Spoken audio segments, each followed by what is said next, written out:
center, programmer. Wah, berarti teman-teman ada yang jadi developer. Wah, ini seru nih. Jadi, mungkin aku bisa minta, Kakak admin untuk menutup lagi, kolom chat-nya. Jadi, aku udah nemuin banyak banget nih dari teman-teman, ada yang mau jadi programmer, jadi developer, ada yang mau jadi, data analis, terus juga bergelut di dunia big data. Nah, jadi memang nih teman-teman sekarang-sekarang ini, banyak yang merasa kayak, "Kak, kenapa sih teknologi itu lagi happening banget sekarang?" Ya mungkin kalau bisa dilihat juga nih secara faktanya memang karena kondisi pandemi juga ya teman-teman. Jadi kebanyakan mungkin penjualan-penjualan yang tadinya offline, tadinya kita, di kios atau mungkin buka gerai, jadinya akhirnya berpindah ke online gitu dan kebanyakan mayoritas lebih ke arah marketplace atau bahkan mereka membuat jasa sendiri gitu. Nah, jadi aku kali ini akan membahas tentang ada 5 poin nih. Mungkin yang poin yang paling penting untuk teman-teman itu ada di poin ketiga dan juga poin kelima. Jadi banyak banget aku dari kemarin juga ngeliat teman-teman kayaknya pengen tahu, "Kak, gimana sih caranya aku udah apply sana sini tapi kok gagal?" Atau mungkin nggak dipanggil, atau mungkin teman-teman, "Kak, aku kemarin tuh udah dapat kabar tapi aku nggak tahu nih cara ngomong ke HRD-nya gimana terkait dengan status aku," gitu, apakah diterima atau tidak. Jadi pada, siang kali ini nih sama 90 menit ke depan sama aku bakal kita kupas tuntas ya teman-teman, sebisa mungkin aku menjawab pertanyaan teman-teman. Nah, tadi aku udah bilang nih, kenapa sih peluang karir itu yang berada di dunia teknologi sekarang-sekarang ini lagi banyak banget dan bisa dibilang cukup menjanjikan ya teman-teman dari segi gaji gitu. Karena memang pada saat-saat pandemi seperti ini kebanyakan perusahaan kayak startup gitu atau mungkin perusahaan-perusahaan yang background-nya teknologi itu lagi perlu banget yang namanya sumber daya manusia di bidang developer, di bidang data analis, data scientist, engineer, dan juga kebanyakan nih teman-teman yaitu, mobile developer gitu ketimbang prospek karir lainnya kayak jaringan. Tadi juga aku nemu ada yang mau jadi network, Kak. Nah, mungkin kalau jaringan sekarang ini masih ada namun ketimbang prospek karir lainnya lebih tinggi ke arah data, big data, lalu juga machine learning dan, kalau nggak salah aku itu ke arah mobile developer gitu. Jadi di sini teman-teman aku juga mau ngasih tahu nih, tadi kan kita ngomongin soal prospek karir apa aja sih gitu. Nah, nanti aku akan mem-breakdown satu-satu nih.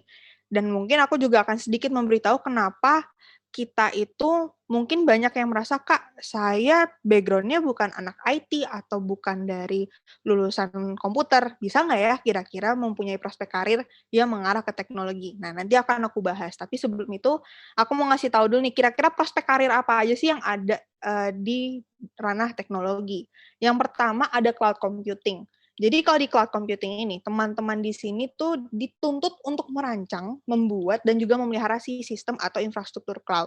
Biasanya cloud ini itu kayak teman-teman menyimpan data tapi nggak kelihatan gitu. Jadi ada satu area yang memang khusus untuk data. Jadi teman-teman bayangin, luasnya segede pabrik ya, pabrik teman-teman bayangkanlah mungkin pabrik makanan, pabrik mobil, atau pabrik motor. Jadi satu wilayah besar itu isinya tuh cuma buat nyimpen data teman-teman saja.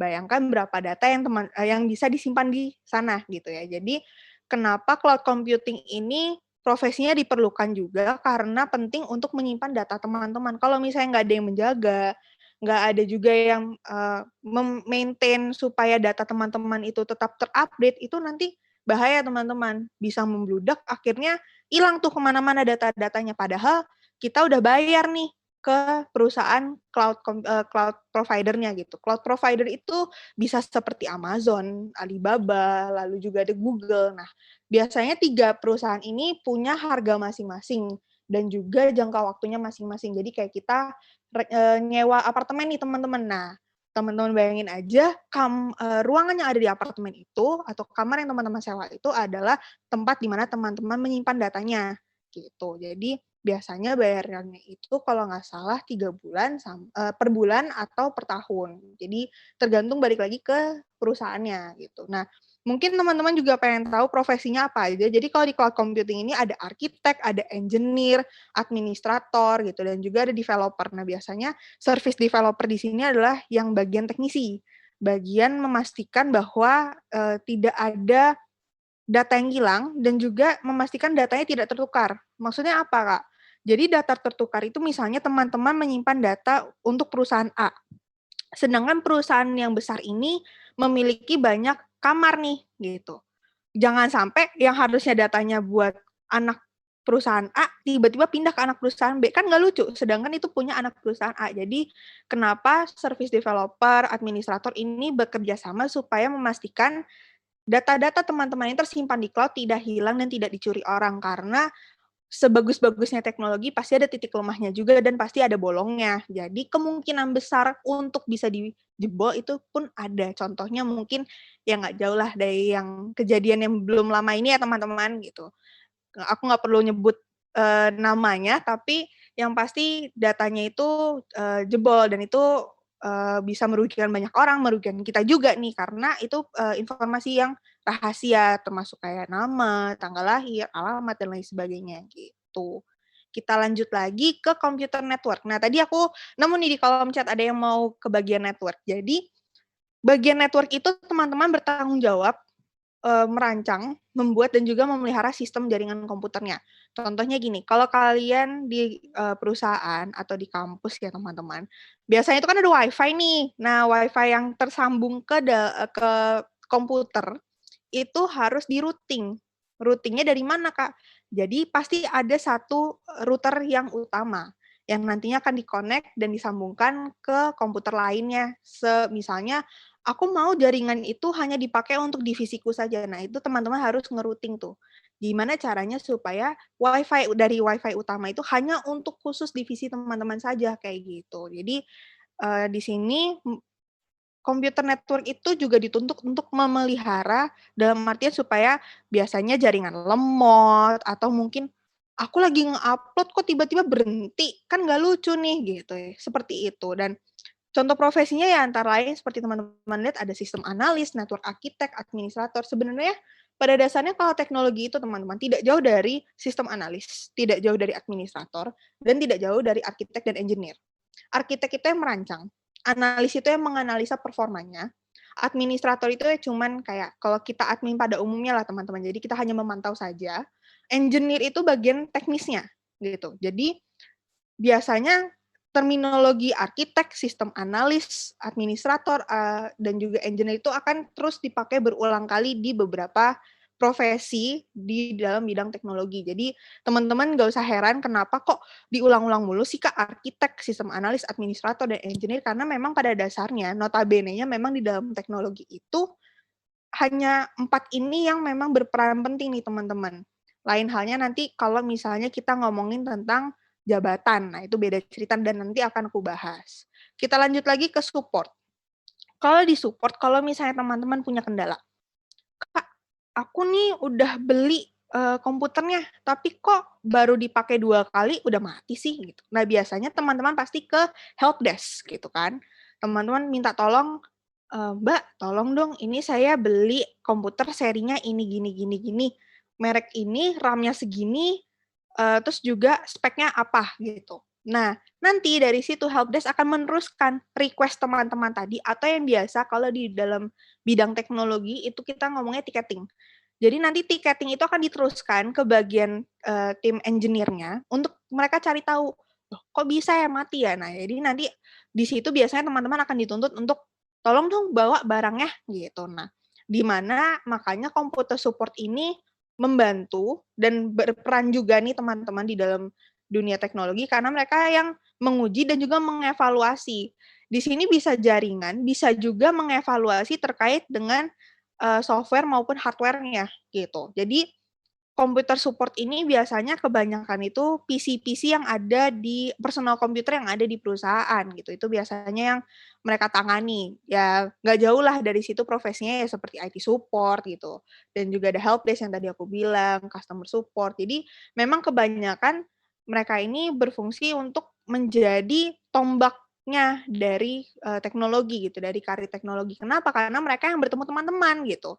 Bertemu teman-teman dalam artian yang akan ketemu langsung dengan teman-teman, mendapat keluhan pertama dari teman-teman. Jadi, pintu masuknya itu dari computer support pada umumnya gitu, teman-teman. Nah, kita mulai masuk lagi nih ke yang lebih dalam lagi. Jadi, yang tadi mungkin menyebutkan, "Aku mau jadi data analis, Kak. Aku mau, bergelut di dunia big data," gitu, atau mungkin pernah dengar big data. Jadi memang Ada nih teman-teman profesi yang kita bergelut di dalam data, yaitu database administrator. Tadi yang udah aku bilang pasti nggak jauh-jauh dari administrator, arsitek, engineer, dan juga analis gitu ya. Jadi memang kalau di database ini dia ada database administrator, support, sama manager. Terus fungsinya apa dong Kak? Kok tiba-tiba ada manager? Jadi sebenarnya pada umumnya, ketiga profesi ini sama-sama bertugas untuk menyimpan dan juga mengorganisir data perusahaan. Mau itu data pelanggan, mau itu data produk, mau data apapun itu kerjaannya mereka nih bertiga. Tapi setiap peran ini memiliki apa ya, hak aksesnya masing-masing. Jadi kalau database administrator, biasanya mereka hanya mendapatkan satu satu basis data yang misalnya contohnya, si perusahaan ini punya 4 basis data. Datanya pelanggan, data supplier, data transportasi misalnya, oh, ini ada transportnya truk nih, truknya plat nomornya ini, gitu. Dia nganterinnya hanya dari destinasi misalnya Jakarta ke Bogor, udah kayak gitu. Itu ada biasanya teman-teman. Dan juga bagian warehouse, gitu. Katakanlah kita ngomongin terkait dengan suatu marketplace yang besar gitu ya. Ada 4 ini. Jadi database administrator hanya dikasih salah satu dari 4 ini gitu. Kalau data center support specialist, dia yang tadi aku bilang terkait dengan pabrik yang besar yang kita simpan nih data-datanya. Nah, mereka yang berfungsi untuk menjaga supaya data-data tersebut bisa dapat dipanggil dan tidak error. Kan kadang biasanya kita mau nyari datanya, kok error ya? Kok nggak bisa ya? Kok ada yang aneh gitu. Nah, itu biasanya tanggung jawab data center supaya memastikan tentu data center itu besar teman-teman. Data kalau misalnya teman-teman nih beli komputer pasti kan ada fan-nya, cooling fan. Nah, cooling fan itu berfungsi untuk supaya tidak overheat mesinnya. Nah, sama juga dengan data center. Data center itu punya beberapa lapisan. Dari beberapa lapisan itu hanya beberapa orang yang dapat masuk ke lapisan-lapisan tertentu gitu. Dan di setiap lapisan itu pasti ada pendinginnya. Jadi data center ini bertujuan untuk dia menjaga suhu ruangan supaya tidak overheat dan tidak merusak data yang tersimpan di situ. Data quality manager hanya berfungsi untuk menjaga kualitas dari kinerja si data center support specialist dan juga si administrator. Jadi mereka si data quality manager ini menjaga supaya apa yang diberikan hak aksesnya itu tidak melenceng nih, tidak disalahgunakan karena namanya kita ngomongin data itu datanya penting teman-teman. Data itu suatu aset penting sekarang. Jadi memang pada dasarnya teman-teman juga harus tahu bahwa perlu dijaga nih, jangan sampai bobrok atau biasa kecolongan sama orang. Makanya biasanya kalau kita seorang database administrator atau data center spesialis, biasanya ada keluar masuknya nih. Jadi teman-teman masuk nulis nih, ngapain, keperluannya apa nih di data center gitu, ngapain ke sini gitu. Nanti keluar itu teman-teman harus laporan lagi seperti itu. Nah, mungkin nih yang tadi kita ngomongin tentang apa sih Kak engineer, scientist, analis gitu. Jadi sebenarnya pada dasarnya 3 pekerjaan ini kurang lebih mirip, hanya saja bedanya kalau data engineer dia mengumpulkan dan menyiapkan data mentah, mentahan banget yang belum diolah, belum disortir gitu. Kalau data scientist dia mengolah data dari yang diberikan data engineer dengan misalnya menggunakan KNN gitu atau Knife base gitu. Jadi ada beberapa metode-metode. Kalau data analis, dia menganalisa dari hasil pengolahan data yang dikeluarkan oleh data scientist. Yang di mana data analis itu separuh teknologi, separuh bisnis gitulah kurang lebih teman-teman. Karena pasti teman-teman dituntut untuk bisa memvisualisasikan data dan menginterpretasikan data dan juga harus bikin rancangan strategi untuk keberlangsungan dari si perusahaan tersebut. Tapi tidak menutup kemungkinan juga di beberapa perusahaan nih teman-teman, terkadang data scientist dan data analis merupakan satu profesi yang sama gitu. Jadi biasanya job desk-nya itu dijadiin satu walaupun ya labelnya kalau nggak data scientist ya data analis kayak gitu. Cuman kalau data engineer tetap data engineer gitu ya teman-teman. Lalu kita berlanjut lagi nih ke information technology analyst. Nah, ini kita udah mulai masuk ke analis nih teman-teman. Jadi kalau IT analis dia bertanggung jawab mengumpulkan data teman-teman. Maksudnya gimana nih, Kak? Kalau teman-teman mengunduh aplikasi apapun itu, atau misalnya teman-teman mengklik suatu website, suatu situs, link situs website gitu, nanti dari IT analis bisa mengecek nih, oh ternyata butuh waktu misalnya sepersekian detik untuk website itu muncul nih.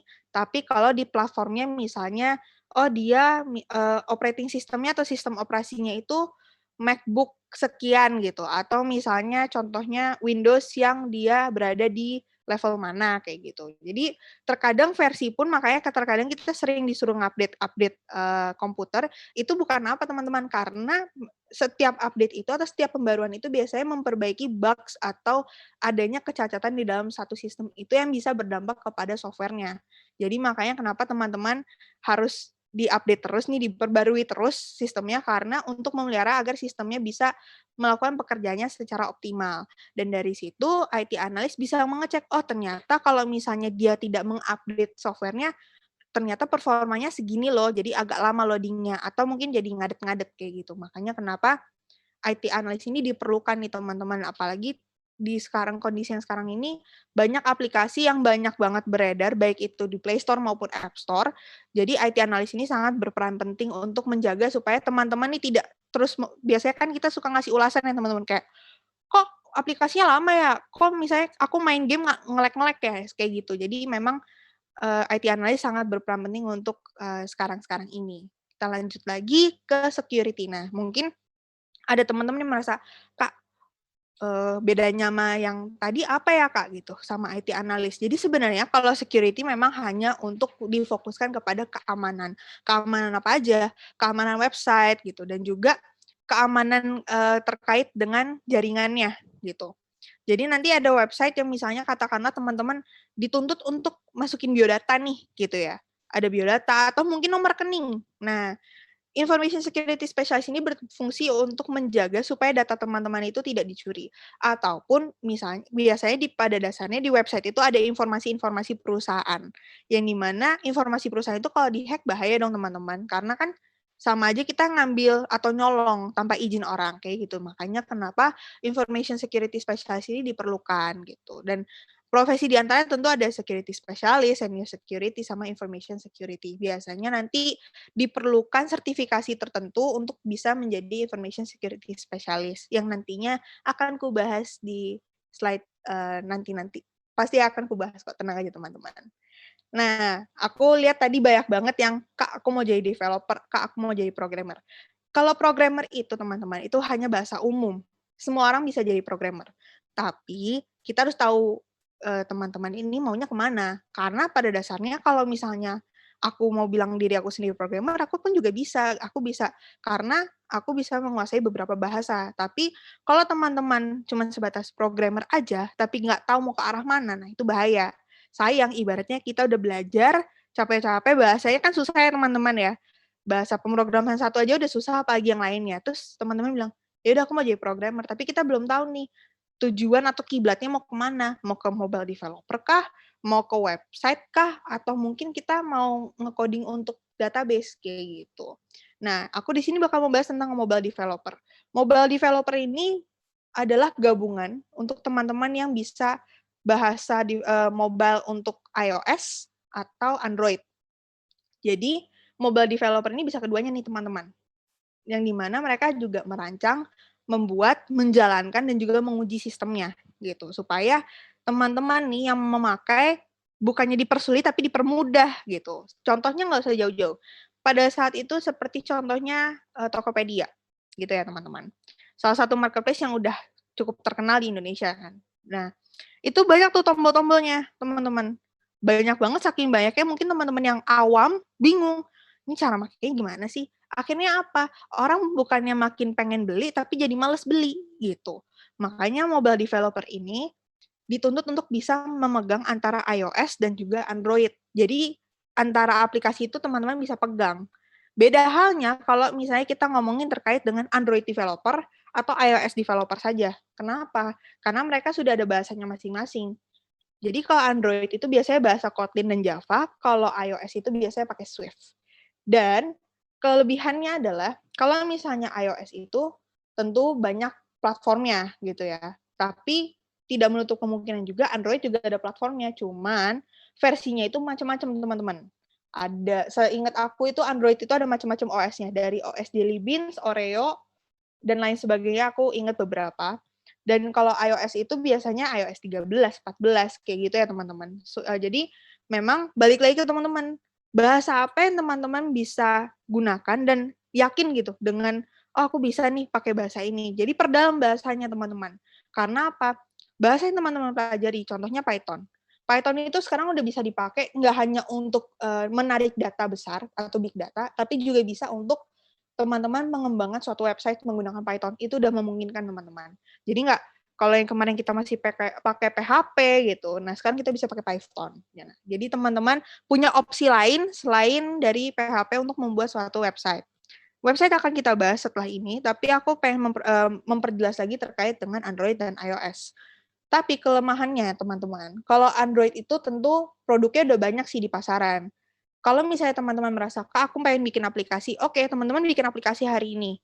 Teman-teman ajukan ke Play Store, besok, kemungkinan besar minggu depan udah ada di Play Store. Beda halnya dengan iOS. Kalau iOS nih teman-teman, itu butuh kurang lebih 3 bulan. Kenapa? Karena dia butuh itu aplikasi bisa kompatibel atau bisa dipakai di seluruh platform yang sekarang berjalan. Contohnya ada iPad, ada iPhone, ada misalnya iPad seri sekian, kayak gitu. Atau misalnya teman-teman membuat suatu software layaknya Microsoft gitu ya. Microsoft itu kan ada di komputer, ada di HP juga, ada di tablet. Nah, teman-teman gimana caranya supaya aplikasi itu bisa kompatibel atau bisa dipakai di setiap gadget atau device yang teman-teman punya, itu juga menjadi salah satu tolak ukur bagi engineer atau developer di bidang iOS, kayak gitu ya teman-teman. Kita lanjut lagi nih. Tadi aku udah membahas sedikit tentang application developer dan juga ngebahas sedikit tentang software. Nah, software ini pada dasarnya sama saja nih teman-teman, developer software atau application ini sebenarnya sama aja pada dasarnya, seperti mobile. Tapi kalau mobile memang khusus untuk device, kalau software atau application developer biasanya khusus untuk komputer-komputer atau laptop gitu. Yang dimana kebanyakan ranahnya itu ke daerah Java developer, .NET gitu, dan juga kalau aku lihat dari sini sistem arsitek mungkin nggak terlalu banyak, tapi lebih ke arah developer Java dan .NET kayak gitu teman-teman. Karena mereka inilah yang akan, membuat, merancang, menjalankan juga dan juga, menguji bahwa perangkat lunak atau software ini bisa bekerja di komputer manapun atau, di PC manapun, di komputer ataupun di laptop kayak gitu. Contohnya Microsoft, terkadang mungkin kalau kita beli Microsoft yang bajakan ya teman-teman, itu biasanya bekerja, biasanya tidak. Biasanya ada label merahnya, biasanya kalau misalnya kita, nggak terlalu ini banget, fine-fine aja gitu, berjalan seperti layaknya, software yang kita beli secara asli atau original yang harganya ya kurang lebih 1 juta sekian ya teman-teman gitu. Kalau kita beli di Ambassador itu sekitar 200 ribu. Jadi memang pada dasarnya itu balik lagi nih teman-teman, jadi pastikan bahwa kalau teman-teman bekerja sebagai software atau developer, pastikan bahwasannya license-nya atau lisensi dari produk itu tidak gampang dibobrok sama orang. Karena apa? Merek dagang itu tuh mahal teman-teman untuk dipatenkan, gitu. Jadi pastiin supaya merek dagangnya nggak langsung diambil, nggak langsung dicomot orang, gitu. Layaknya kayak software-software sekarang kan banyak nih yang, "Duh, Adobe nih murah nih, 200 ribu tapi udah banyak banget nih, udah paket komplit," gitu. Ketimbang teman-teman kalau beli langsung yang harganya sekian dolar dan itu cuma satu software aja, kayak gitu. Jadi pastiin apabila teman-teman ingin terjun ke software developer atau dunia ini, pastikan bahwa, software yang dirancang oleh teman-teman itu bisa terjauhkan dari pencurian-pencurian hak paten ya teman-teman, gitu. Jadi kalau aku saranin apabila teman-teman ingin terjun ke software developer bisa ngambil Java atau .NET karena kebanyakan dan mayoritas sekarang perusahaan itu nyarinya ke daerah, Java dan .NET gitu. Nah, tadi aku lihat juga mungkin aku ngebahas sedikit tadi juga tentang website. Jadi, memang kalau web developer ini dia bertugas untuk mendesain, membuat, dan juga memodifikasi website gitu. Yang di mana website itu tentu harus bisa bersahabat dengan teman-teman. Jadi, teman-teman nggak repot, malah makin gampang. Oh, aku mau beli ini tinggal pencet ini, aku mau ke sini tinggal pergi ke sini, kayak gitu. Jadi, sistem navigasi di dalam website itu mudah untuk teman-teman pahami gitu. Jadi, tidak perlu tuh yang kayak Kak, gimana ya caranya aku mau beli ini? Masa kita buka YouTube dulu teman-teman, terus nyari tutorial mau beli ini di misalnya website apa, kayak gitu. Itulah fungsinya kenapa web developer ini harus memastikan bahwasannya apa yang dia buat, situs yang dia buat, itu bisa, bersahabat, dalam artian tidak merepotkan orang, melainkan memudahkan orang. Contoh-contohnya antara lain web developer, UI/UX, front end, back end gitu. Dan dan sebagainya, yang di mana aku ingin meng-highlight front end, back end, UI, UX, dan ada satu lagi full stack. Kenapa? Full stack ini lagi banyak banget. Pasti dari teman-teman ada yang bisa full stack. Kenapa? Karena full stack itu dia gabungan antara front end dan back end, gitu. Jadi kalau ditanya ke aku, Kak, aku seorang full stack developer, tapi aku nggak tahu mau menginjakkan kaki di mana dulu, gitu. Front end atau back end. Balik lagi nih teman-teman. Teman-teman poin besarnya di mana atau kelebihan besar teman-teman di mana? Oh, Kak, aku lebih nyaman walaupun aku full stack developer, tapi aku nyaman nih dengan tampilan depan. Nah, tampilan depan itu biasanya front end, teman-teman. Teman-teman gambarkan misalnya ada balok es yang ngapung di air. Yang di bawah air atau yang di dalam air itu adalah back end. Jadi kasarannya back end itu yang bagian rumit-rumitnya, front end bagian enak-enaknya, yang bagian tampilan depan yang langsung dilihat oleh teman-teman itu front end. Tapi kalau teman-teman merasa, Kak, aku lebih tertantang dan lebih nyaman bekerja di back end, walaupun teman-teman nih statusnya full stack ya. Oke, boleh. Teman-teman masuk ke back end developer, nanti sembari berjalannya waktu, pasti performa teman-teman akan dilihat oleh manajer atau supervisor teman-teman. Yang kemungkinan besar akan berpotensi untuk menjadi seorang full stack developer gitu. Apakah akan menggeser front end developer atau back end developer? Sebenarnya tidak. Karena pada dasarnya apa? Full stack developer ini tentu punya kelemahan dan kelebihannya tersendiri. Walaupun dia bisa berperan ganda, tapi tetap aja teman-teman, terkadang full stack developer terlihat seperti condong ke front end ataupun condong ke back end. Tapi full stack developer ini bisa berdiri sendiri. Dalam artian, udah nggak heran mungkin kalau teman-teman lihat di sosial media, banyak tuh yang kayak jasa pembuatan website. Nah, kayak gitu. Itu biasanya full stack developer yang segala ada udah, pokoknya teman-teman tinggal tenang aja, udah jadi pokoknya buat teman-teman, kayak gitu, sesuai dengan permintaan teman-teman.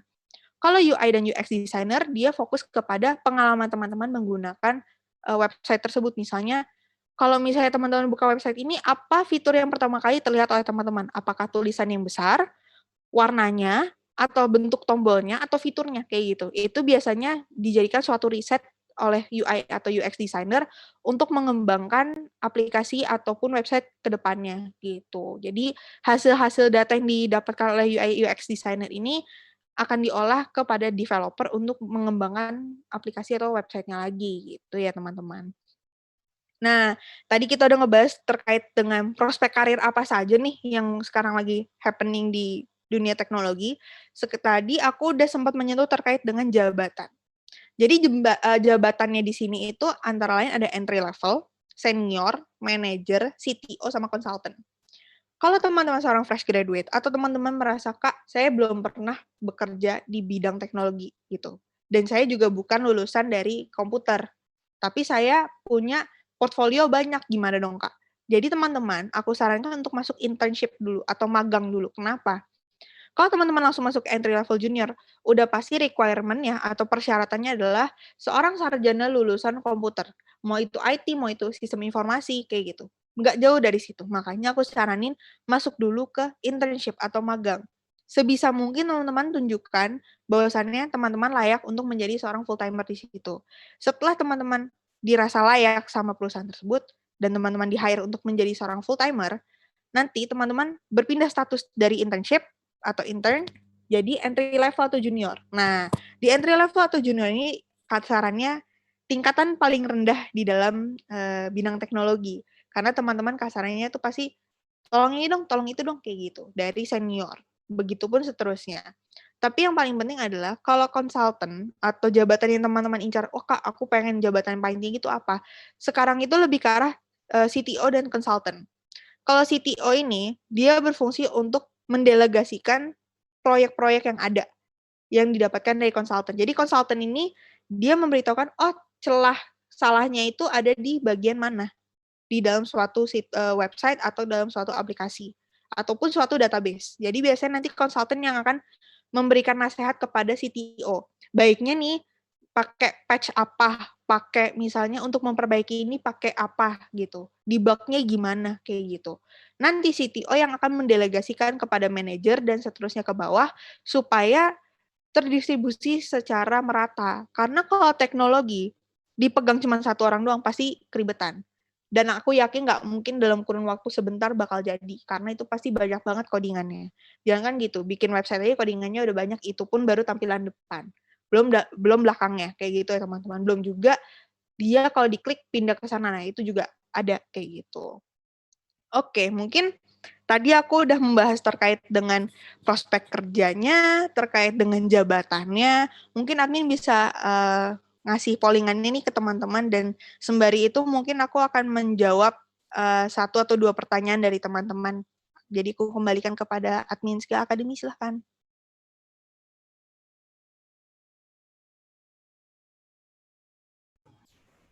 Ya, udah aku buka karena voting. Oke. Oke, aku mungkin jawab dulu nih ya dari Kak Aufa Rifki. Kak, saya mau nanya mengenai kelas yang bisa diambil secara berurutan untuk mengambil kelas web programmer di Skill Academy. Background saya bukan dari informatika tapi pengen belajar. Oke, aku akan menyarankan seperti ini. Kalau kamu ingin menjadi web programmer, pastikan selain dari Skill Academy, di Skill Academy tentu banyak banget opsi kayak HTML gitu ya. Mungkin bisa kamu pelajari dari situ dulu, cara menguasai HTML atau dasar HTML. Karena apa? Biasanya web programmer itu butuh 3. HTML, CSS, JS. HTML itu Hypertext Markup Language, CSS itu Cascading Sheet Style, dan yang terakhir ini JavaScript. Biasanya itu akan dibutuhkan dalam artian kalau HTML kamu udah cukup lancar, pasti kamu akan bisa pindah kedua ini gitu. Dan CSS ini biasanya bisa kamu tarik secara online. Jadi dia kebanyakan keuntungannya kalau kita bekerja di dalam suatu bidang teknologi itu banyak banget open source. Open source ini apa? Alias gratis, teman-teman. Jadi teman-teman bisa ngambil, tentu harus memasukkan misalnya oh teman-teman ngambilnya dari mana itu harus teman-teman masukkan. Jadi semacam royaltinya ada memasukkan bahwa oh saya dapat template ini dari siapa kayak gitu. Itu harus teman-teman masukin. Jadi Kak Aufa pastikan bahwa Kak Aufa bisa ngambil dulu nih kelas HTML-nya. Sembari dari situ mungkin dengan mengikuti materinya dari situ bisa dikembangkan lagi untuk ke ranah CSS maupun JavaScript-nya. Nanti yang dimana CSS dan JavaScript ini akan berfungsi atau membantu biar HTML-nya atau web-nya itu bagus.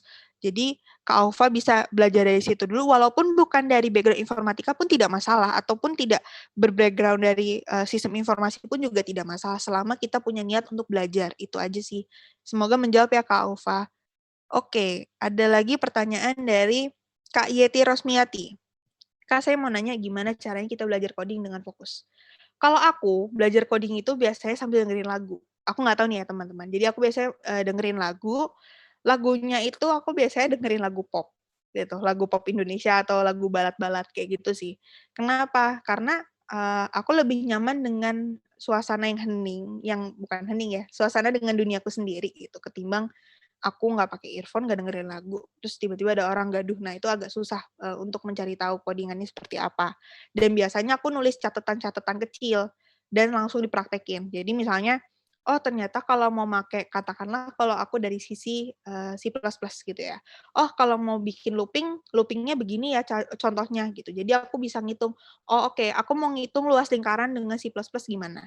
Aku tulis tuh, tapi nulisnya masih manual, jadi bukan langsung diketik nih, gitu. Nanti sekiranya aku udah bener mungkin dengan codingan yang aku tulis, aku taruh di di si sistemnya. Maksudnya dalam artian teman-teman bisa pakai Xcode, bisa pakai Atom, bisa pakai Sublime Text. Jadi biasanya di situ aku nge-code-nya di sana atau VB, Visual Basic Studio. Nah, teman-teman bisa pakai itu untuk latihan codingannya. Jadi biasanya aku nulis dulu, serasa aku udah yakin udah benar dengan titik koma, dengan kurung-kurungan dan lain sebagainya. Nah, aku coba ketik gitu, bener nggak ya, kira-kira jalan nggak ya gitu.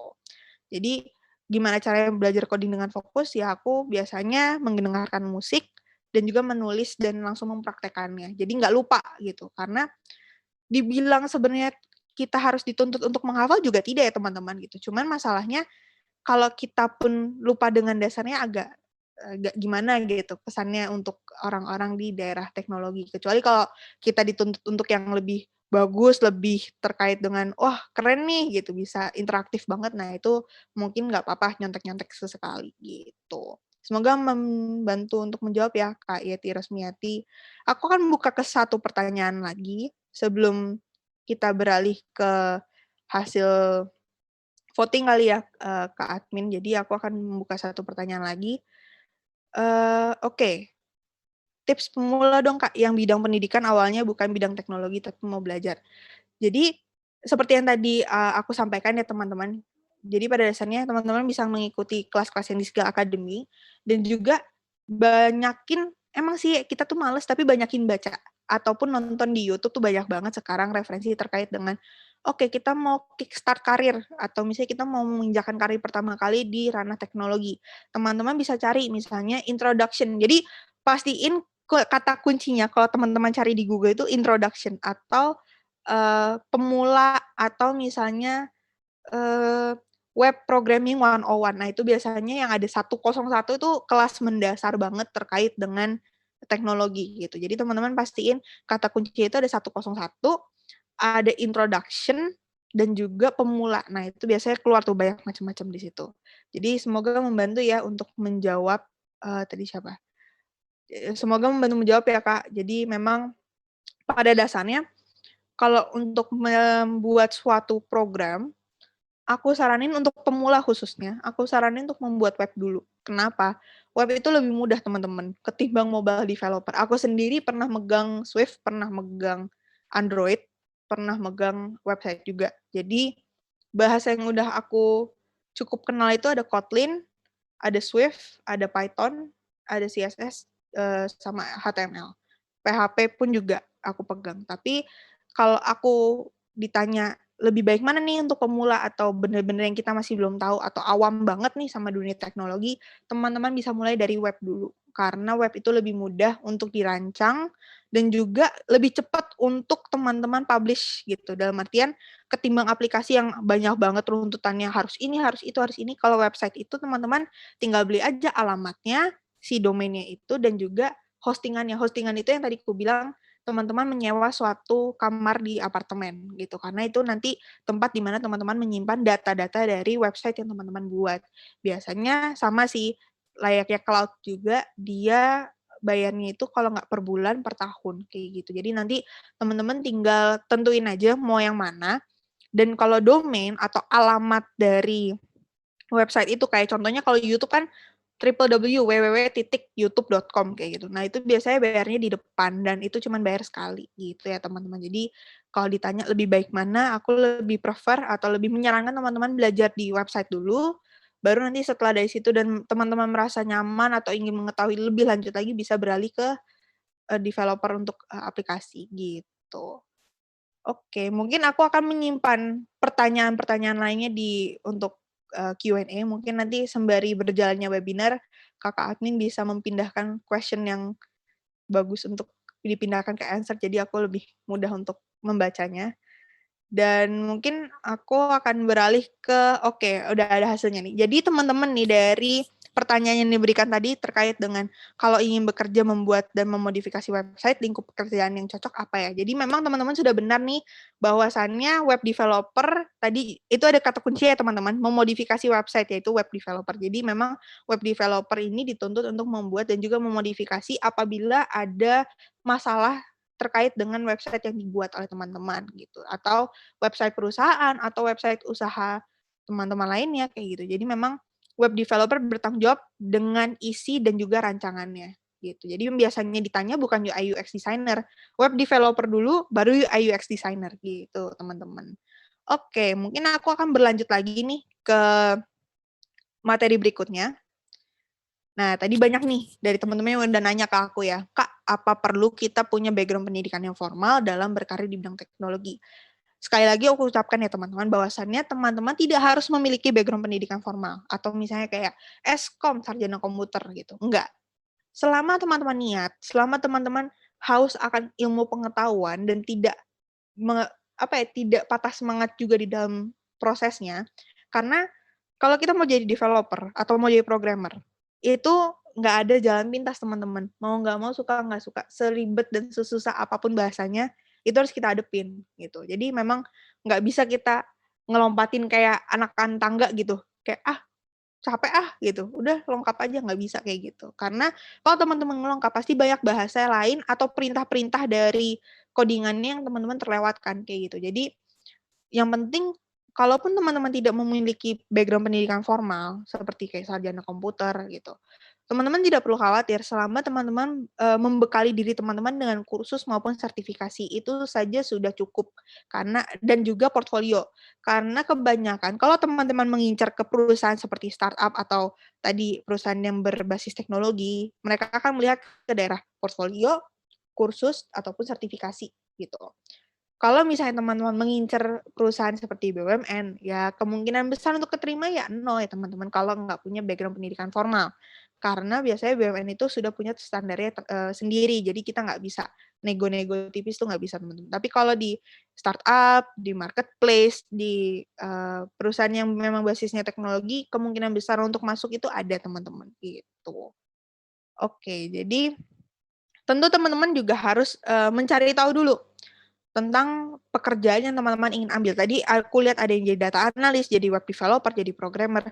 Nah, teman-teman tuh harus tahu programmer di situ nuntutnya apa, developer di situ dia mintanya apa, haruskah bisa Vue.js mungkin, atau harus bisa React, harus bisa Kotlin atau bisa apa gitu. Jadi itu teman-teman harus cari tahu dulu apakah harus bisa PHP, harus bisa CodeIgniter kayak gitu, atau harus bisa megang WordPress. Nah, itu biasanya banyak tuh teman-teman dari persyaratan si perusahaannya. Jadi banyakin riset, banyakin cari tahu nih mungkin ke teman-teman yang udah bekerja di bidang teknologi atau mungkin di lowongan kerja tuh, di loker-loker tuh biasanya banyak tuh persyaratannya. Nah, teman-teman bisa cari tahu di situ. Tadi yang aku bilang kalau teman-teman walaupun Kak, aku tuh udah yakin nih aku bisa masuk, tapi agak takut karena aku bukan background komputer gitu, takut minder atau kayak kesannya, "Ah kalah nih, pasti nggak bakal dilihat nih, nggak bakal dilirik." Teman-teman bisa mulai dari magang dulu, gitu. Karena kemungkinan besar teman-teman untuk berpindah dari magang ke full time itu lebih tinggi, gitu. Karena pasti udah kelihatan, "Oh iya, kinerjanya seperti ini." Beda halnya kalau teman-teman dari pelamar terus tiba-tiba full time, nah itu beda. Biasanya mereka ujung-ujungnya nih teman-teman, setelah diterima di perusahaan tersebut akan butuh waktu kurang lebih 6 bulan sebelum benar-benar dinyatakan bahwa dia adalah pekerja tetap, gitu. Jadi biasanya dalam kurun waktu 6 bulan itu tuntutannya adalah teman-teman biasanya nggak boleh cuti dan juga itu jatuhnya kontrak. Walaupun teman-teman dibayar, tapi itu jatuhnya kontrak, gitu. Jadi belum pakem teman-teman menjadi full time di situ, gitu. Nah, aku yakin teman-teman pasti bertanya-tanya skill apa aja yang harus dimiliki dalam, bidang teknologi. Tentu harus ada hard skill dan soft skill. Aku menggambarkan hard skill dan soft skill ini, kalau hard skill ada skill atau kemampuan yang teman-teman bisa lihat, gitu ya. Kalau soft skill itu adalah kemampuan yang teman-teman tidak bisa lihat. Contohnya apa? Kalau hard skill, teman-teman bisa coding-an. Secara langsung teman-teman kalau praktekin di depan HRD akan ketahuan kan, "Oh iya, orang ini bisa coding," gitu. Ketimbang dengan soft skill itu kan tidak bisa terlihat seperti aku yang jelaskan tadi. Soft skill itu contohnya misalnya teman-teman bisa bekerja sama dengan tim, bisa bekerja di bawah tekanan, itu kan sesuatu yang nggak bisa hari itu juga atau saat itu juga teman-teman tetapkan. Itu butuh proses, itu butuh waktu. Waktunya berapa lama, Kak? Bisa 1 bulan, bisa 2 bulan, gitu.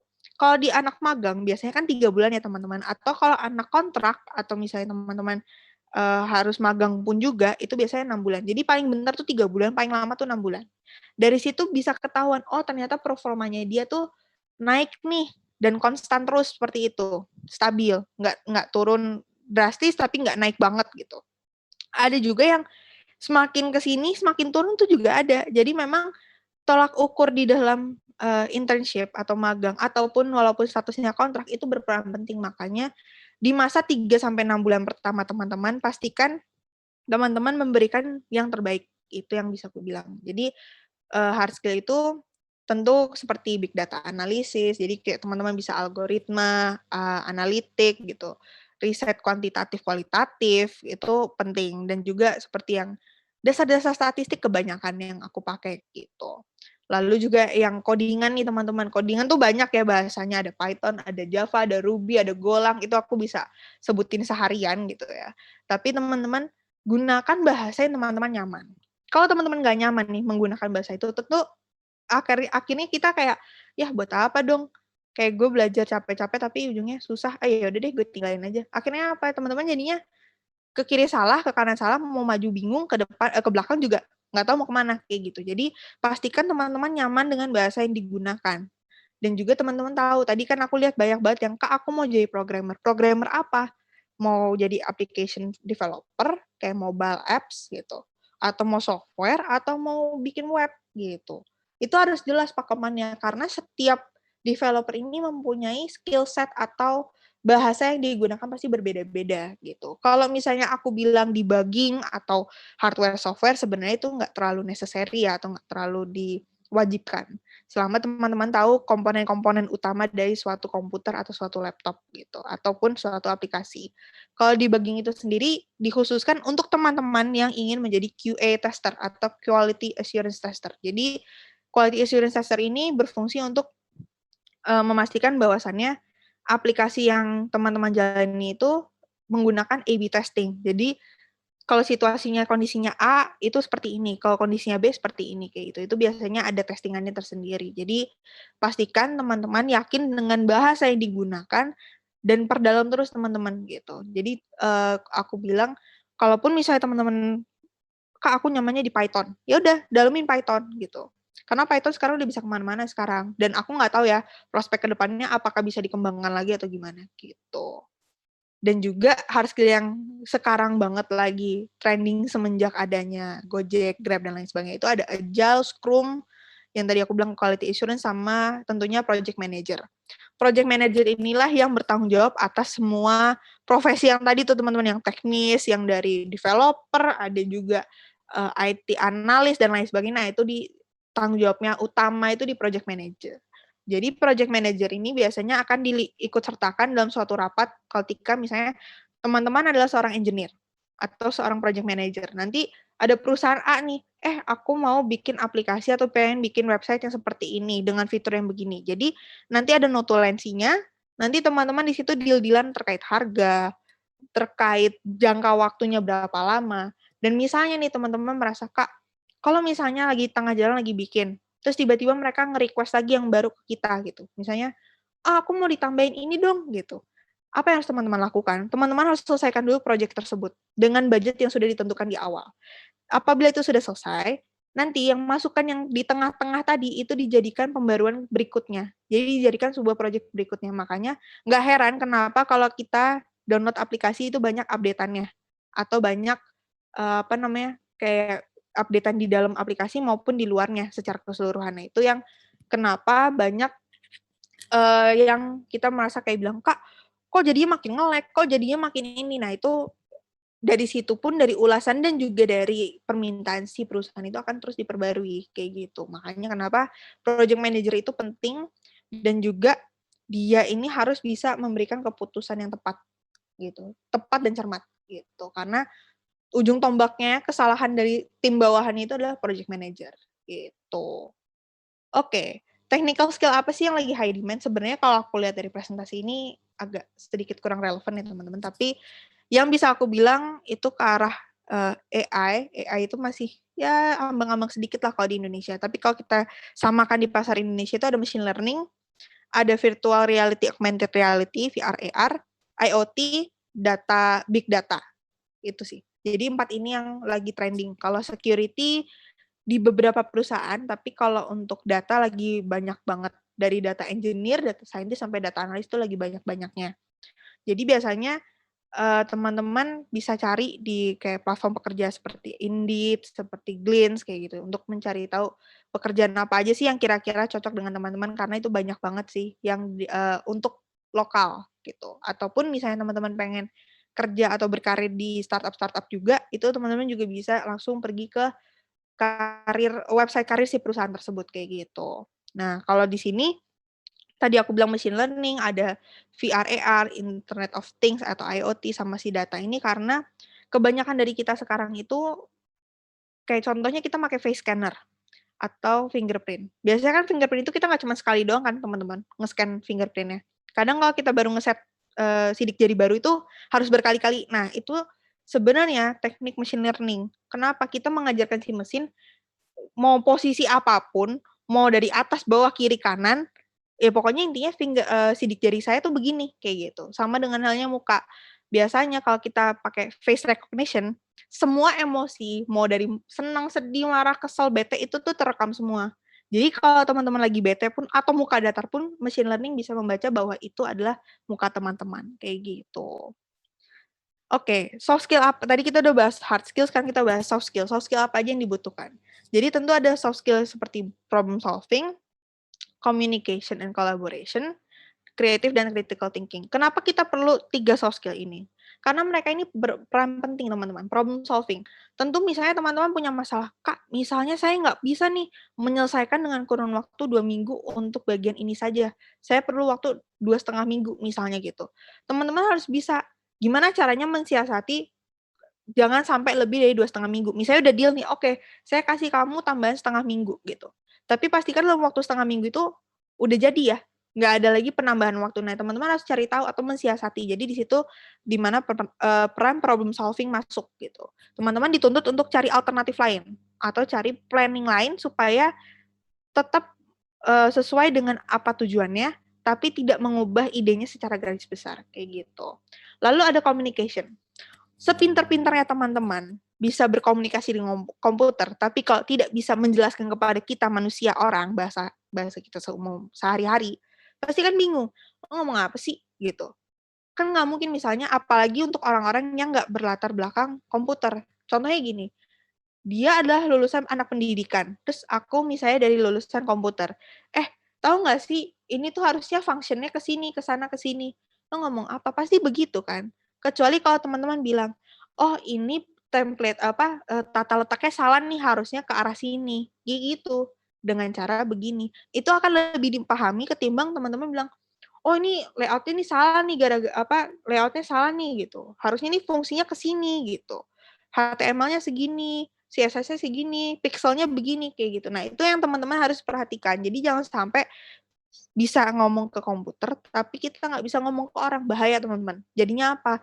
Jadinya teman-teman bisa menciptakan semua-muanya, apapun itu, karena kan kita kreatif orangnya. Kita dituntut untuk kreatif dan kritis gitu.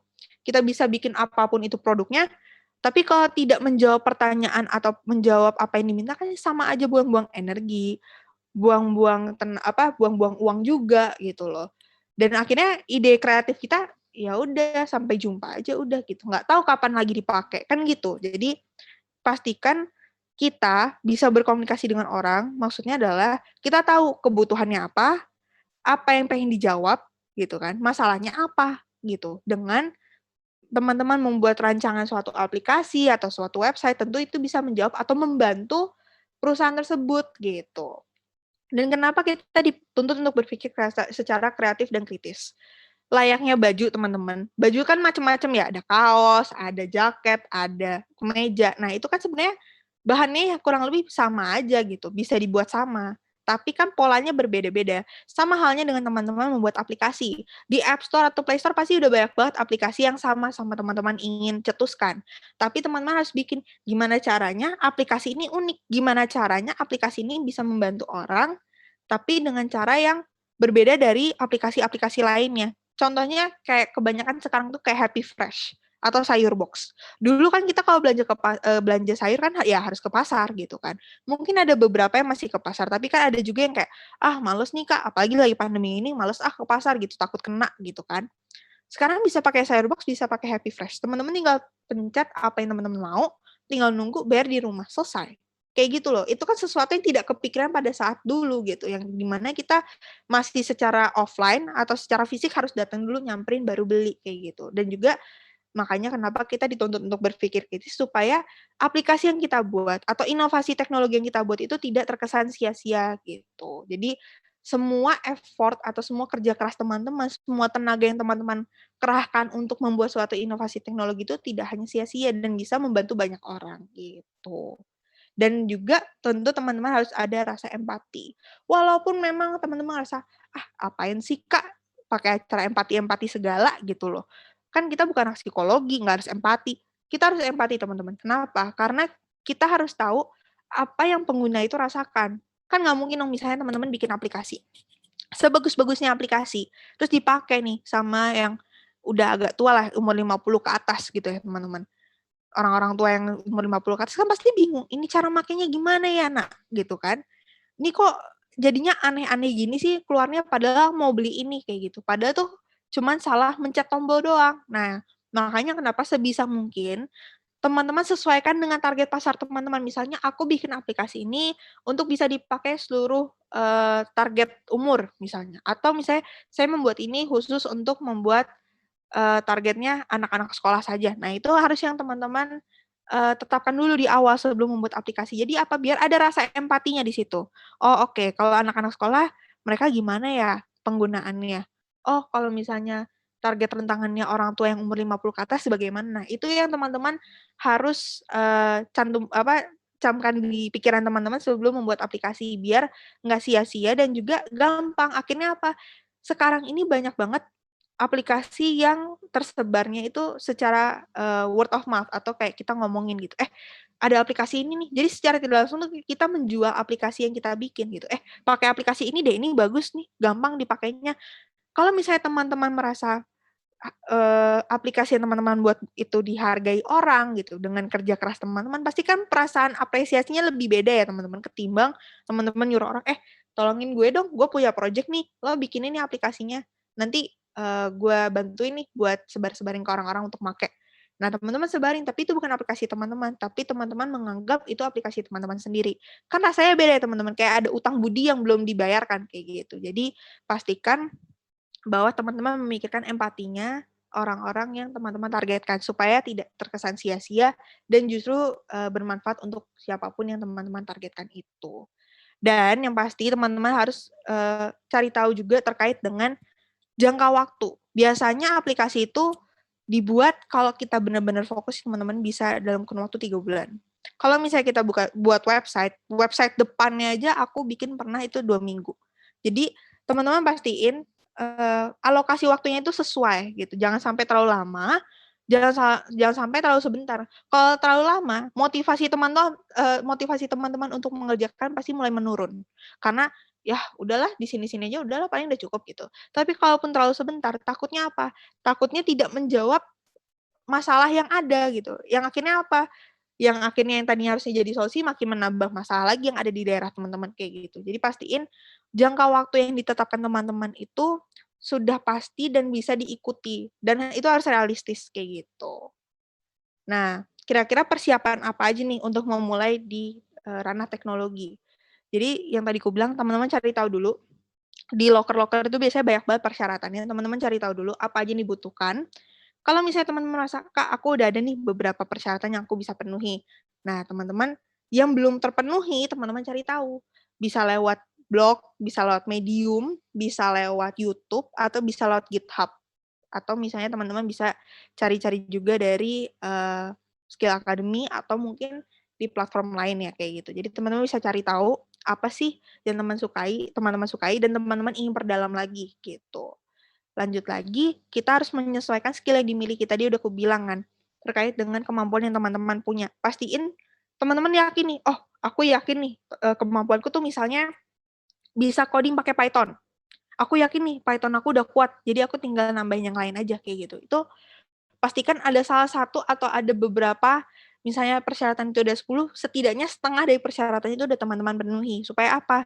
Jadi sembari berjalannya waktu teman-teman bisa perdalam lagi, kayak gitu. Nah, contoh-contoh skill yang relevan kalau untuk, beberapa pekerjaan, kalau misalnya web developer yang tadi kubilang ya, HTML, CSS, JavaScript gitu. Kalau basic testing terkadang lebih ke arah untuk, QA tester, tapi yang paling pentingnya ini HTML, CSS, dan JavaScript, itu 3 itu teman-teman. Lalu untuk teman-teman yang ingin tertarik dengan data analis, kalau pada saat itu aku dituntut untuk bisa pakai SQL, bisa pakai Power BI, sama Microsoft Excel. Dan juga teman-teman harus bisa dasar-dasar statistik. Jadi gimana caranya teman-teman menginterpretasikan data atau memvisualisasikan data tersebut untuk, pihak-pihak eksternal, mungkin pakai grafik yang bentukannya bar chart atau titik-titik yang scatter plot kayak gitu. Itu teman-teman harus pastikan sesuai dengan data yang ingin teman-teman sajikan gitu. Kalau untuk software developer lebih ke arah containers. Container sekarang itu lebih banyak yang lagi trending sekarang adalah Kubernetes. Kubernetes itu lagi dipakai Google, dipakai Alibaba. Karena kalau di Google Cloud sama Alibaba Cloud itu lagi dipakai banget. Dan juga teman-teman kalau misalnya tertarik untuk bisa menjadi software developer juga harus tahu terkait dengan AWS gitu. Itu biasanya AWS ini lagi trending juga di pasar teknologi sekarang kayak gitu. Nah, dan juga dengan teman-teman mengikuti Skill Academy gitu kan, itu salah satu kursus untuk teman-teman dan juga teman-teman mendapatkan sertifikat yang di mana bisa menambah portfolio teman-teman nantinya atau menambahkan CV. Jadi, oh ternyata dia pernah ikut program ini gitu. Walaupun mungkin teman-teman merasa, Kak, tapi saya memang belum sejago itu gitu, tapi saya tetap memiliki keinginan untuk belajar lebih. Itu aja udah nilai plus gitu loh untuk bisa masuk ke perusahaan itu kayak gitu. Jadi banyak-banyakin kursus, banyak-banyakin sertifikasi. Kenapa sih harus sertifikasi? Jadi memang untuk beberapa perusahaan kayak tadi aku bilang di awal ada terkait misalnya jaringan, security jaringan kayak gitu. Information security rata-rata minta sertifikasi karena memastikan bahwa memang dia kredibel dan bisa menjaga keamanan dari data-data tersebut gitu. Dan beberapa perusahaan tech company kayak marketplace sekarang di Indonesia itu pasti ngelihatnya ke arah sertifikasi teman-teman ataupun portfolio. Jadi banyak-banyakin sertifikasi, banyak-banyakin portfolio. Walaupun memang sertifikasi tidak mengeluarkan dana yang sedikit, tapi sangat worth it untuk diambil gitu. Walaupun nanti by the end of the day teman-teman ujung-ujungnya tetap harus memperpanjang lagi. Jadi biasanya itu validnya itu cuman 2 tahun, habis itu teman-teman harus perpanjang lagi kayak gitu. Jadi untuk memastikan bahwasannya teman-teman itu mempersiapkan untuk mengambil sertifikasi tersebut tidak hanya untuk mendapatkan sertifikatnya saja gitu, tapi memang teman-teman memiliki keahlian di bidang itu gitu. Mungkin ini contoh-contoh sertifikasi yang bisa aku berikan ke teman-teman. Kalau dari tabel ini aku ada 2. Jadi mungkin teman-teman yang tertarik untuk menjadi hacker juga bisa. Untuk teman-teman yang tertarik di bidang cloud juga bisa. Kalau aku sendiri pribadi aku punya 2, yaitu CCNA, yaitu Cisco Certified Network Associate sama Oracle. Jadi kalau dari database aku ada Oracle, kalau dari jaringannya aku punya Cisco gitu. Jadi teman-teman bisa mungkin screenshot atau foto atau mungkin mencatat gitu. Tapi aku lebih rekomen untuk screenshot dan foto. Barangkali nih teman-teman ke depannya ingin mengambil sertifikasi supaya memperbagus dan mempercantik CV teman-teman dan portfolio teman-teman. Nah, tadi aku juga bilang CV dan portfolio. Portfolio itu kalau untuk web developer dan mobile developer itu perlu teman-teman bikin di GitHub. Aku menyarankan di GitHub dan Medium. Kenapa? Karena di situ lagi banyak banget open source, di situ juga banyak banget inspirasi-inspirasi yang teman-teman bisa temukan untuk menambahkan portfolio teman-teman. Tapi kalau untuk teman-teman yang tertarik di bidang data, kayak data analis, data scientist, sebenarnya hanya perlu CV, tapi teman-teman harus yakin dengan soft skill yang teman-teman punya. Harus kuat dulu nih, dari segi statistik, Microsoft Excel, lalu SQL, Power BI, dan lain sebagainya, kayak gitu. Jadi memang teman-teman pastikan kalau untuk developer portfolionya ada di GitHub, karena biasanya mayoritas kalau HRD itu minta link GitHub-nya, dan juga untuk teman-teman yang tertarik di bidang data, itu bisa misalnya nulis blog kayak terkait, oh saya nemuin data nih, sekarang tuh banyak banget data dijual gitu ya. Nah, teman-teman bisa ngambil datanya, bisa beli ataupun nyari data yang gratis pun juga ada. Nanti teman-teman analisa dan dijadikan suatu blog gitu di dalam Medium atau Blogger gitu. Dan tadi aku udah bilang mulailah cari lowongan kerja. Kalaupun nggak lowongan kerja, bisa juga teman-teman, misalnya lowongan kerjanya nggak full time atau part time, bisa dari intern dulu karena biasanya lebih menjanjikan gitu. Oke, aku masuk ke tips interview. Yang poin yang dimana teman-teman pasti banyak banget yang nanya. Jadi kalau di tips interview, aku menyarankan teman-teman untuk ketika kita interview kadang suka gugup ya teman-teman gitu. Kalau gugup, teman-teman jangan lihat matanya si HRD, tapi lihat dahinya. Kenapa? Karena kalaupun teman-teman lihat dahinya itu nggak kelihatan kayak seakan memang teman-teman lihat si orangnya, tapi kayak kesannya teman-teman tuh nggak ngelihat matanya, jadi nggak gugup gitu kayak ya udah berasa kayak ngomong sama dinding gitu. Nah juga teman-teman pastikan nih apa yang teman-teman cantumkan di CV atau teman-teman buat di portfolio memang sesuai dengan kemampuan yang teman-teman punya. Jangan sampai nih minta tolong ke orang, tolong dong bikinin gue website atau tolong dong bikinin gue aplikasi. Terus nanti itu dijadikan portfolio teman-teman untuk mengajukan lamaran kerja teman-teman. Nanti nyampe bangku HRD nih atau nyampe depan user, tolong dong kasih tahu ke saya dong cara bikinnya gimana. Terus teman-teman bingung, pakai apa ya kemarin ya? Gimana ya? Karena memang bukan teman-teman yang bikin, tapi dibuat oleh orang lain. Nah, itu yang berbahaya teman-teman. Jadi pastikan jujur sama diri sendiri, tanyakan kepada diri sendiri, kita nih siap nggak untuk ngelamar di posisi tersebut gitu. Dan juga kalau misalnya ditanya, aku dapat pertanyaan kayak, "Kak, kalau misalnya aku pindahan nih dari perusahaan A ke perusahaan B," terus aku ditanya, "Kenapa pindah ke perusahaan B? Emang di perusahaan A nggak enak?" Jangan bilang teman-teman nggak enak, teman-teman harus bilang, "Karena saya ingin mempelajari lebih dalam lagi," gitu. Kalau kemarin saya dikasih proyek ini, sekarang saya mau lebih dalam lagi gitu. Dan juga kasih tahu tuh teman-teman portfolio teman-teman, terus juga kasih tahu ke mereka, tunjukkan ke mereka bahwa teman-teman tuh tertarik untuk belajar lebih lagi. Jadi dalam proses kita naik dari intern ke junior, ke senior, ke manajer dan seterusnya, itu tuh kita harus menunjukkan bahwasannya kita ada ketertarikan atau rasa keingintahuan yang terus-menerus sehingga kita bisa berkembang dan berkembang dan berkembang lagi gitu, teman-teman. Nah, biasanya nih kalau aku pribadi waktu aku menjadi data analis dulu, itu poin ketiga adalah pertanyaan yang aku dapatkan pada saat interview. Anggap saja saya adalah orang awam, bisakah kamu menjelaskan pada saat itu data yang kamu berikan pada saya gitu. Kenapa data A memiliki nilai segini ketimbang data B sedangkan angkanya sama, prosesnya pun juga sama gitu. Jadi biasanya kalau menjadi data analis teman-teman dituntut untuk bisa menginterpretasikan data dan memvisualisasikan data tersebut.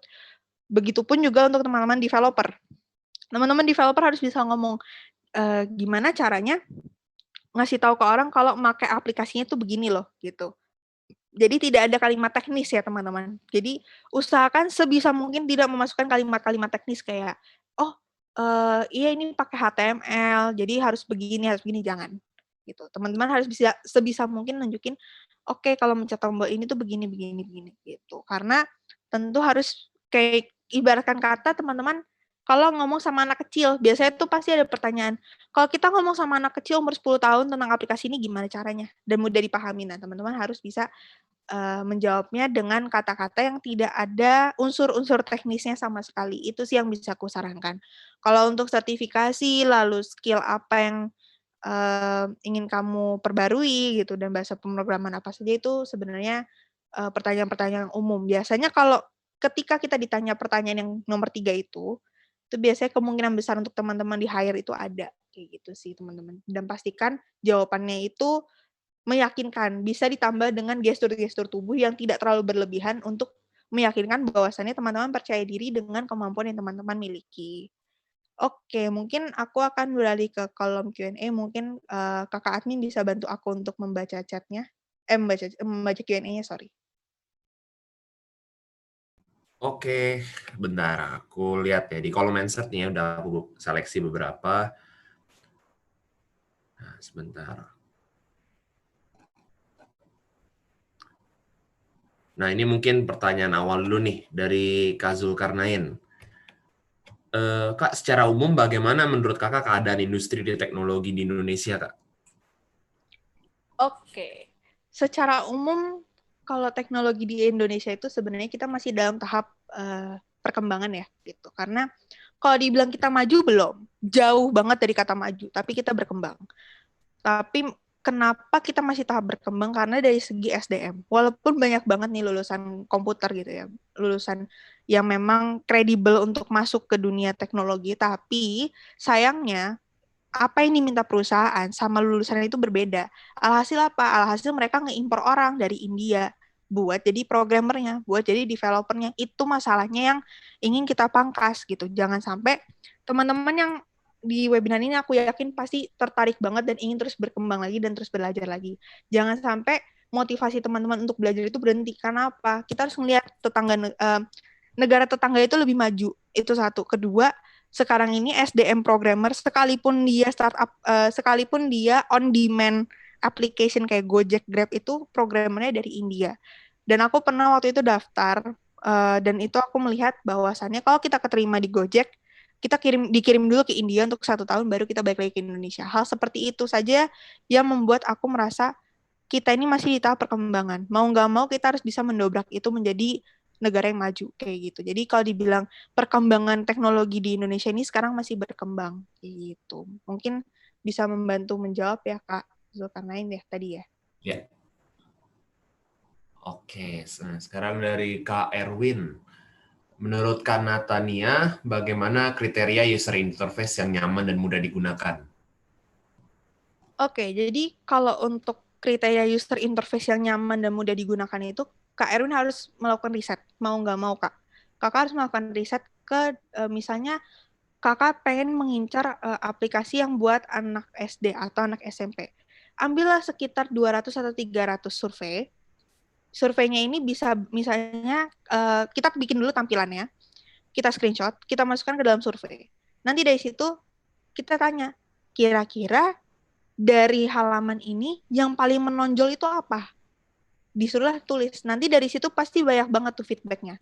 Gunakanlah feedback itu untuk membuat kriteria Kak Erwin dalam membuat suatu interface nantinya yang sesuai dengan target yang Kak Erwin ingin capai gitu.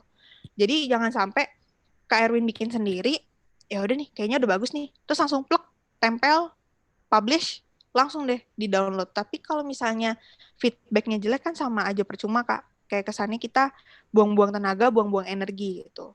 Walaupun kita ini kita ini sering banget memiliki banyak ide, kreativitas kita tuh tidak terbataskan, banyak banget ide, tapi kadang susah tersalurkan secara nyata. Itu kita kendalanya. Jadi pastikan sebisa mungkin kita bikin, oke, kita plan A-nya, bentukan tampilannya A, B, C gitu. Kita screenshot, kita masukin ke survei, kita tanya, kalau menurut kamu dari ketiga interface ini mana nih yang paling nyaman untuk dilihat pertama misalnya, atau mungkin dari segi tombolnya lebih bagus yang mana, lebih tertarik yang mana, hal-hal seperti itu. Dan biasanya ketika kita menentukan user interface, yang pasti di pertanyaan pertama adalah apa yang diidentifikasi terlebih dahulu ketika kita pertama kali membuka aplikasi tersebut kayak gitu. Jadi untuk Kak Erwin aku sarankan kita membuat beberapa opsi lalu membuat survei yang nantinya disebar untuk target-target peserta yang sekiranya akan memungkinkan untuk menggunakan aplikasi tersebut gitu atau website tersebut gitu. Semoga menjawab ya Kak Erwin. Oke, nah sekarang itu, nah dari Kak Nur Habib, Kak, apakah security berhubungan dengan posisi IT network? Nah, jadi biasanya kalau tadi itu dipecah jadi IT network dan IT security, kalau misalnya sekarang ini security itu bisa security database, bisa security network. Jadi kalau dibilang berhubungan tidaknya IT network dengan security tentu ada hubungannya. Makanya kenapa aku pribadi ngambil CCNA atau Cisco Certified Network Associate gitu. Jadi kita dituntut untuk bisa menjaga jaringannya supaya tidak leak atau tidak bocor. Jadi jangan sampai misalnya tadi aku bilang, kakak punya router utama terus dipecah maunya ke divisi satu aja nih, ke divisi A aja. Kalau mau ke divisi A jangan sampai bocor ke divisi B gitu. Jadi pastiin routingannya atau keamanan jaringannya itu hanya khusus untuk divisi A seperti itu. Biasanya kita itu pakai IP address atau internet protokol tersendiri yang bisa diakses oleh beberapa device saja. Jadi nggak heran kalau misalnya ada perusahaan yang, oh kamu kalau misalnya mau kerja di luar kantor harus pakai VPN kayak gitu. Itu biasanya IP address itulah yang mencatat siapa yang masuk, terus siapa yang menggunakan di mana jamnya kapan dan oleh siapa gitu. Jadi kalau dibilang security berhubungan dengan posisi IT network tentu ada hubungannya gitu. Semoga menjawab ya Kak Nur Habib Haikal.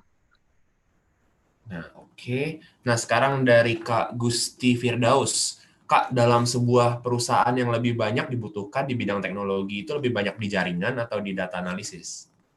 Oke, kalau yang aku lihat sekarang ini, sebenarnya apalagi di pasar Indonesia sekarang, itu lebih ke arah data. Mau data analitik, mau data analis, mau data engineer, mau data scientist, lebih ke arah sana. Kenapa? Karena banyak banget sekarang kayak perusahaan-perusahaan startup atau perusahaan-perusahaan yang latar belakangnya teknologi itu banyak banget datanya, big data kalau kita bilang. Big data yang dimana pasti membutuhkan query yang gede juga gitu. Sayangnya masih banyak orang-orang yang hanya tertarik dengan developer, tapi tidak tertarik dengan data. Kenapa? Karena pasti data kita ketemu angka, kita ketemu statistik. Nah, masih sedikit orang yang tertarik di situ dan juga kita dituntut untuk bisa menginterpretasikan dan memvisualisasikan. Jangan gitu. Kita ngitung aja udah capek kan. Apalagi kita memvisualisasi, menginterpretasikan gitu. Jadi PR-PR kecil seperti itu yang akhirnya membuat orang lebih memilih untuk ya deh Kak, gue mending jadi developer aja deh atau jadi programmer untuk website aja karena lebih gampang gitu. Jadi kalau dibilang prospek karirnya lebih ke jaringan atau ke data, sekarang lebih banyak ke data condongnya gitu. Semoga membantu menjawab ya Kak pertanyaannya. Oke, nah sekarang dari Kak Suryadi bin Masir. Kak, saya bukan orang IT, saya berasal dari bidang matematika, tapi sangat tertarik dengan IT. Saya ingin memahami bidang ini, saya harus mulai dari mana ya? Oke, biasanya kalau lulusan matematika, statistika, aku saranin Kak Suryadi untuk mengambil data analis. Kenapa? Kalau kakak jadi developer, bisa jadi developer tapi developer ke arah web gitu. Kalaupun mau kekeh tetap ngambil developer aplikasi pun juga bisa, tapi kemungkinan besar untuk Kak Suryadi bergelut di daerah mobile developer untuk pemula itu biasanya lebih ke arah logika si aplikasinya. Jadi kayak perulangan, perhitungan yang seperti itu. Tapi kalau misalnya pengen menjadi apa namanya seorang developer gitu. Aku saranin seperti layaknya teman-teman yang lain tadi untuk pemula aku mulai dari web dulu karena web lebih mudah untuk dipahami, nggak seribet nggak seribet aplikasi karena kalau di aplikasi itu pasti ada debugging, ada A/B testing kayak gitu. Itu biasanya lebih kompleks lagi karena kita harus membuat plan A, plan B itu untuk A/B testing dan kalau untuk debugging itu sendiri itu ada kayak seperti white box dan black box testing gitu. Jadi itu yang membuat kita untuk lebih agak sedikit tertantang lagi untuk menjadi seorang mobile developer. Tapi kalau baru pemula, baru pengen tahu nyicip nih teknologi karir di teknologi itu seperti apa, bisa dimulai dari web designer atau web developer kayak gitu. Jadi semoga Kak Suryadi bisa memilih antara web developer atau web programmer ataupun bahkan jadi data analis gitu. Semoga menjawab ya Kak Suryadi. Oke, mungkin ini pertanyaan terakhir kali Kak ya? Boleh, boleh, boleh. Em, ini aja deh, dari Kak Herianto aja deh. Kak, tolong rekomendasikan skills teknologi yang sebaiknya dipelajari untuk pemula. Oke, jadi skill teknologi yang sebaiknya dipelajari itu untuk pemula, kalau kita ngomongin teknologi itu banyak ya Kak. Mungkin aku lebih akan fokus kepada bahasa pemrograman apa saja yang kita sebaiknya pelajari untuk pemula. Tentu tadi aku sebutkan terkait dengan HTML, CSS, sama JavaScript gitu. Dan mungkin untuk kalau misalnya kita ingin mengambil karirnya ke daerah data, yang paling mendasar adalah SQL gitu. Karena dengan SQL biasanya itu basis data yang paling mudah untuk diikuti, paling mudah untuk dirancang. Ketimbang Postgre, ketimbang Oracle, itu dasarnya pasti dari SQL dulu. Jadi tergantung balik lagi ke Kak Herianto, kalau misalnya kita mau jadi pemula di bagian programming, kakak bisa belajar dari HTML, CSS, JS gitu. Atau kalau kakak aku mau pengen belajar data nih, nah bisa belajarin SQL itu gimana, kayak gitu. Semoga menjawab ya Kak Herianto untuk kira-kira skill apa yang sebaiknya kita pelajari sebagai pemula. Gitu. Oke deh. Nah, karena waktunya udah habis nih, jadi kita tutup untuk sesi Q&A-nya. Nah, sebelum ditutup, mungkin di sini kita dari Skill Academy ada rekomendasi-rekomendasi kelas untuk pelatihan selanjutnya yang cocok nih buat teman-teman yang memang punya minat di bidang IT. Nah, contohnya seperti ada konfigurasi Cisco router, atau mempelajari konsep HTML, lalu ada dasar-dasar merancang aplikasi. Nah, jangan lupa untuk segera dibeli dan juga digunakan juga sisa saldo pada kartu prakerja kalian sebelum hangus sebentar lagi, karena kelasnya dapat dibeli dulu sekarang dan dipelajari di kemudian hari, karena aksesnya untuk kelas-kelas ini itu seumur hidup. Jadi kalau misalnya kalian beli kelas Skill Academy lain dengan sisa saldo prakerja kalian, tentunya kalian akan mendapatkan akses kelas seumur hidup dan kemungkinan insentif prakerja kalian itu cairnya akan lebih besar. Jadi teman-teman nggak usah nunggu lagi, bisa langsung beli kelas-kelasnya karena waktunya terbatas. Oh iya, hampir lupa. Buat sebelum kita tutup, mungkin kita akan buka voting terakhir ya untuk polling penilaian teman-teman atas webinar ini. Nah, sambil kita nunggu pollingnya, di sini saya akan membacakan dulu beberapa informasi penting untuk langkah berikutnya, khususnya untuk pengguna kartu prakerja.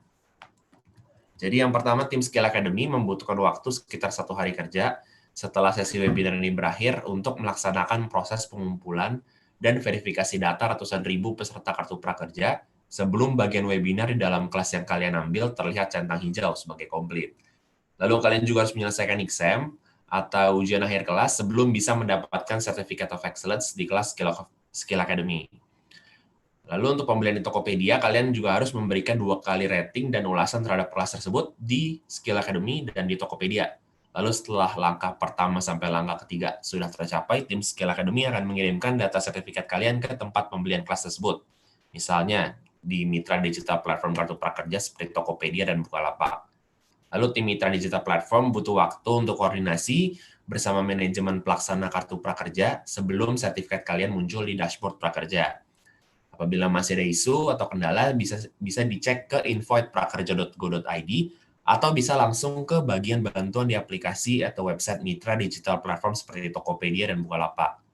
Nah, lalu untuk mendapatkan info seputar prakerja dan info lainnya, bisa bergabung dalam grup chat lewat link yang sudah dicantum di layar. Lalu terakhir, jangan lupa untuk memberi rating 5 bintang di Google Play Store untuk aplikasi Skill Academy dan Ruang Guru, serta memfollow akun Instagram Skill Academy di @skillacademy.id. Oke, ini udah ada sebagian, udah lumayan banyak, udah hampir 75% yang udah mengisi pollingnya, jadi akan aku close. Mungkin aku mau jawab satu pertanyaan penting nih kayaknya sih kalau dibolehin oleh admin. Oh, boleh.